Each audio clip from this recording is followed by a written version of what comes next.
Welcome to Obscerna, where forgotten history comes back to life. Before we start, if you suddenly saw a massive cloud rising from a mountain near your home, what would you do? Run or stay and watch? Tell me in the comments below. Now let's go back almost 2,000 years to the day an entire Roman city disappeared in a single night. Pompeii was no small village. It was a bustling Roman city of around 20,000 people, standing proudly on the Bay of Naples. Its streets were alive with noise, bakers pulling fresh bread from ovens, taverns echoing with laughter, shopkeepers calling out their prices. Children kicked balls through courtyards, couples strolled the forum, and gladiators trained for upcoming battles in the amphitheater. Wealthy families showed off their homes with colorful frescoes, mosaic floors, and fountains in private gardens. But even ordinary citizens enjoyed the pleasures of Roman life: public baths, lively markets, and fast food stalls known as thermopolia. Pompeii was a place of comfort, prosperity, and entertainment. Life felt permanent, and all of it unfolded under the shadow of Mount Vesuvius, a mountain most people thought was harmless. They had no idea it was a volcano. On August 24th, 79 AD, that illusion shattered. Around midday, the ground shook violently. Then came the roar. Vesuvius exploded with a force that ripped the sky apart. A gigantic column of ash and smoke shot upwards, reaching more than 30 kilometers into the air. From across the bay, a young man named Pliny the Younger watched in awe. He later described the sight as looking like a pine tree, a tall trunk with branches spreading out at the top. At first, Pompeii's citizens didn't panic. Many stood in the streets, watching in fascination. Some climbed rooftops for a better view, treating it like a spectacle. But their curiosity turned to horror when the sky began to rain ash and pumice. Stones hammered down, smashing rooftops, tiles, and windows.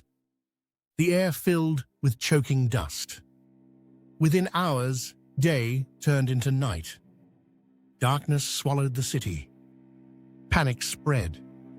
Families tried to escape, clutching their children and rushing to the harbor. Others locked themselves indoors, hoping their houses would hold. Pliny later wrote that people tied pillows to their heads as makeshift helmets, stumbling through the streets as chaos erupted all around them. If you're caught up in this story, don't forget to subscribe to Obscerna, hit the like button, and drop your thoughts in the comments. Through the night, the rain of ash grew heavier. Roofs collapsed under the weight. Fires broke out. Streets filled with screams, prayers, and desperate cries for help. Imagine being trapped in total darkness, the air burning your lungs, the ground trembling beneath your feet. That was Pompeii's night of terror. But the worst was yet to come. At dawn on August 25th, Vesuvius unleashed its deadliest weapon, pyroclastic surges. These were waves of superheated gas, ash, and rock blasting down the volcano's slopes at terrifying speed. They were hotter than an oven, faster than a horse, and utterly unstoppable. When the first surge hit Herculaneum, a nearby town, it killed everyone instantly. Minutes later, Pompeii felt the same fate. People who had survived the night collapsed where they stood. Entire families were frozen in their final moments, some holding each other, others covering their faces, some even trying to crawl away. Death was instant and complete.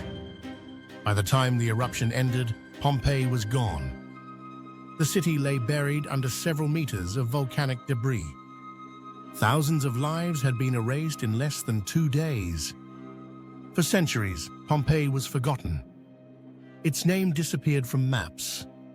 Farmers worked the land above, never knowing a city lay beneath their feet. Then, in the 18th century, explorers digging in the region made a shocking discovery. As they unearthed walls, frescoes, and objects, they realized they had stumbled upon a time capsule, a city frozen in its final hours. What they found was breathtaking and horrifying. Bright frescoes still decorated the walls. Mosaics sparkled on villa floors. Loaves of bread, blackened but intact, sat in ovens as if waiting to be eaten. And most haunting of all, the victims.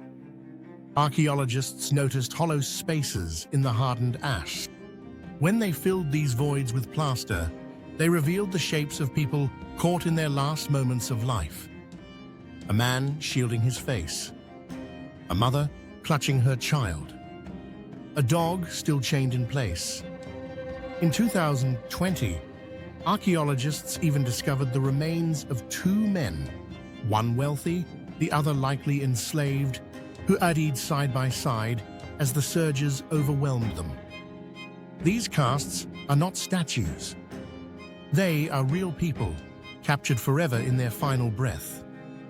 Walking through Pompeii today is surreal. It isn't like most ruins, where only broken walls remain. Here, you can walk full streets, enter houses, read graffiti scratched into walls, and see daily life exactly as it was. Pompeii feels alive, and that makes its silence even more haunting. The tragedy of Pompeii is unforgettable because it's more than destruction. It's preservation. Thanks to the eruption, we can see how Romans lived, worked, ate, celebrated, and even joked. Graffiti shows humor, insults, and love notes from nearly 2,000 years ago. The people of Pompeii never knew their city would become immortal. Today, their story is a reminder. No matter how strong we think we are, nature is stronger. Life can change in an instant, just as it did in Pompeii. So tell me, if you had been in Pompeii that day, what would you have done? Tried to run? Hidden at home? Drop your answer in the comments below.